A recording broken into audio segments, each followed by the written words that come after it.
Hey everybody, we're going to jump right into the Wright County market update. Whether you are buying a property, own a property, or thinking about selling that one, I do think you'll find this information helpful. So let's jump right in. We are looking at the data from a transaction coordination company. So let me explain that real quickly. I love grabbing this data because it's a variety of brokerages and real estate agents. However, it doesn't tell me how many people it's pulling from. I can just tell you it's not just my data. And it goes from October 1st to the 20th. So let's look at this closely to give you an idea of how things are actually moving out there. I'm really hoping this gives you a better idea of things rather than the media, which tends to say things sort of in a scary way. And I know that there's a lot of negativity out there. Plus, it's the fall market. And so things are naturally slowing down. But let's look over here on the screen to see how much things are changing. So the first thing I'm noticing is that 22% of the time people are waiving their inspections. This is interesting. However, keep in mind, there are just certain properties that people don't tend to inspect as much, like condos and townhouses. A lot of times people will skip over those because the outside is not necessarily maintained by the homeowner anyway. So it looks like it's headed downwards, meaning less people are getting them. I imagine, though, I think I need to take these arrows with a grain of salt. I'm not exactly sure. I'm guessing it's their data that's going up and down. Anyway, 5% of the time people are able to find off-market properties, ones that are not on the MLS, which is interesting. They break down how many people are using what types of loans, and notice 18% of the time people are using cash, which is going up. What happens in the fall market is investors that were sitting on the sidelines waiting for the hustle and bustle of the spring and even summer market to change, they come out and then they tend to have cash or what we call hard money loans. So it does like make it look like all of a sudden people have more cash. No, it's just a different type of buyer pool that's coming out. Most of the time people have a conventional loan and then the other loans are used a little bit less. Now, I think it's interesting that this week the data changed a little bit, that it's saying 100% and both on the median and the average is what people are getting on their pricing. And that's important to know. So if you're listing a house, you could expect that it's not like you're going to have to do some massive price cut unless maybe your house was priced a little too high to begin with. 27% of the time we're seeing people are getting help with their closing costs from the seller, which is increasing. Again, no surprise, we're in the fall market, interest rates are higher. People are going to need that support to get the deal done. Please anticipate that if you're going to put a house on the market. That also looks like it's affecting home warranties at 10% of the time. Home warranties are not commonly asked for, but there is like a time and a place for them, and you can see they're on an increase with the closing costs. So those things go sort of hand in hand. Now, here's a big one. 18% of the time, people are getting accepted offers with their house contingent on the sale. So I'm going to not read the rest of it to you and just go off on a little bit of a tangent this week, talking about contingencies versus pending. There's a lot of confusion out there what those terms mean. If you already know, feel free to fast forward ahead.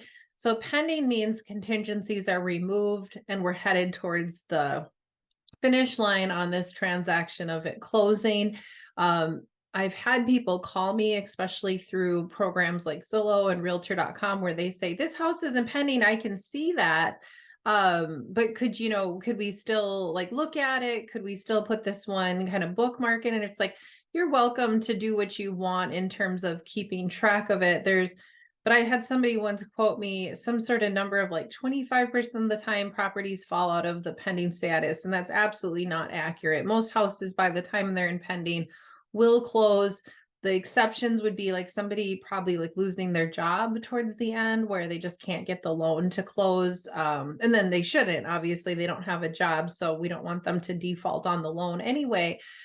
So pending, I would really cross that one off my list. Now, contingencies, if you notice there's a contingency on a property that you think would be perfect for you.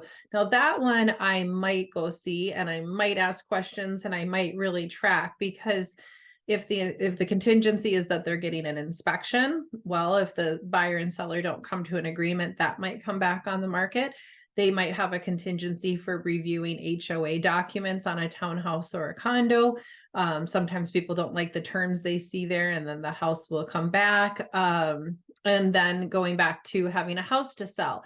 Now, the biggest thing you can take away from my video today is it is not a strong offer to write the contingency of your house selling. And the reason why, and I know that brings you comfort, it's not lost on me why people choose to do that. However, that contingency comes around with the stipulation that the seller can just walk away from your offer at any point until you remove the contingency.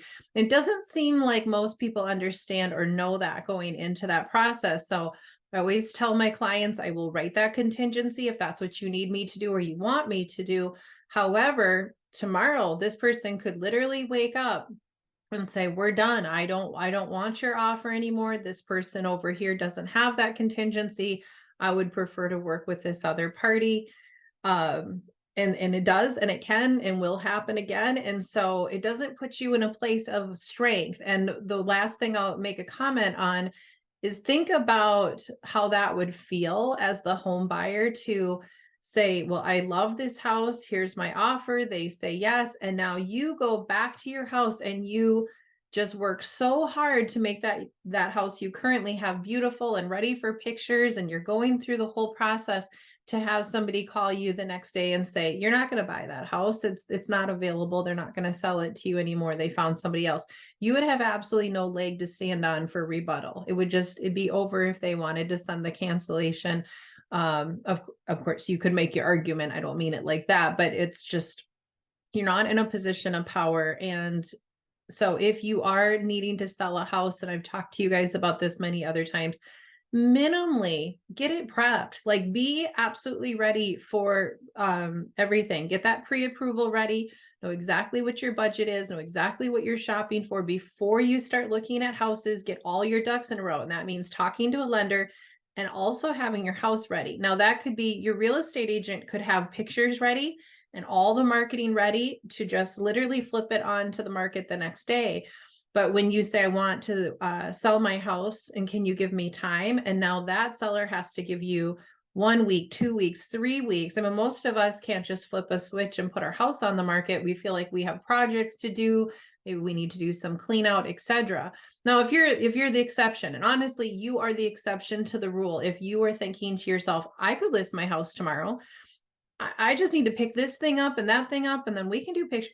Great. But I'm going to tell you right now from my past experience, you are definitely the exception to the rule. If you could just have pictures tomorrow and you're not going to need to get a cleaning company and a dumpster and need to, stage every single room and whatever, you're definitely an anomaly. So assuming you're in the majority, get the pre-approval done minimally. That's your bare minimum. Get the house ready. Talk to an agent, make sure that you understand the equity and what you're going to net on the sale before you start house shopping for anything. And just doing those little things, which they are really little, because there should be no fear. If that's the goal, is to move, then getting those things out of the way, even if you want to wait to list your house until you find a house, you could just be prepared. So I didn't mean to sound preachy, just want to get you guys set up for success when the day comes that you want to make a move. So moving on, because you probably had an opportunity to read the screen. The reason I spent so much time on that other information is because there's really not a lot of change going through as you let your eyes go across the screen. The actives, the ones that are in TNAS, pendings and closings, they're just not changing. The numbers are staying very stagnant again through October. I know we're rapidly heading towards we're pretty much at the end of the month, and there's just no change. October has been pretty much the same thing in Wright County, not a lot of movement. The only thing that jumped out to me this week was that showings went up a tiny bit. And let me just make sure I'm interpreting what's on my screen to you so it makes sense. This data is from the 250 to 500K range only. The 2.02 is just for Wright County and 3.08 is for Hennepin. And I separate them so you can see that these two different counties do move differently. So If you were my home seller, I would say we should anticipate not 2.02. That's a weird number. No, there's no 2.02 humans, but they expect about 2 showings per week that a house that's listed right now in our entire county in that price range. Obviously there's sub markets and different changes, so we're being general here. And then if you're in Hennepin, it would be 3 showings per week. And I don't know why both of these counties increased in showing activity over last week.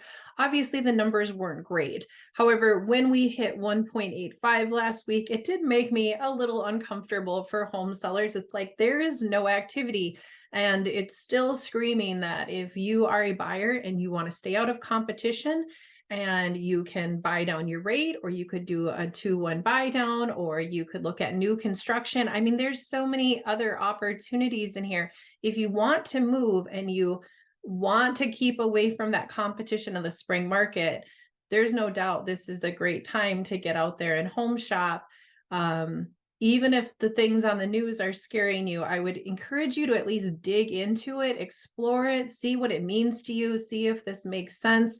There, people are just being so simplistic right now. It's like, well, I don't like the interest rates. Well, I don't particularly like the interest rates either. But I don't have to take it at face value. I need to take it into my situation. I need to look at the full picture, and I do not make assumptions. The amount of people that I'm talking to that are interested in moving that are not crunching numbers on a basic mortgage calculator that you can download for free. I mean, lots of different programs offer free mortgage calculators. You could do some preliminary work if you really don't want to talk to a human. However, we are here to support and get you the information so you can make the best decisions. And then in final conclusion on our data this week, the pending sales have moved up. That's the other thing that's been noticeable. Again, no surprise. We're in late October, 44 average days on our pending sales. These are the ones that are actually selling. So if you're putting a house on the market in that 250 to 500K range, 23 days is median, 44 is average. So a month, maybe a month and a half, depending on what you're selling exactly. Of course, houses that are well staged, super clean, priced correctly. These are houses that are going to sell relatively quickly, despite everything else going on, because again, inventory shortage. We are just down on numbers. When you look at the data, not enough people have their houses on the market, not enough options for people. So houses still sell relatively quickly. It's not that big of a deal. As much as these things we're talking about, you're still going to probably find a lot of success if you need a quick home sale. If you want to get a hold of me, I'm Erica Carlson. I'm with a company called Bricks Real Estate. I'm a Rockford resident. My office is technically out of the Maple Grove area. I offer a free market report every single week. Click the button. You will see all of my connection information. If you want to follow me on Facebook or YouTube, I'd love to have you check out my other information. If you want a coffee meeting, if you want to talk about your individual situation, I'd absolutely love to hear from you. Have a fantastic week. Thank you.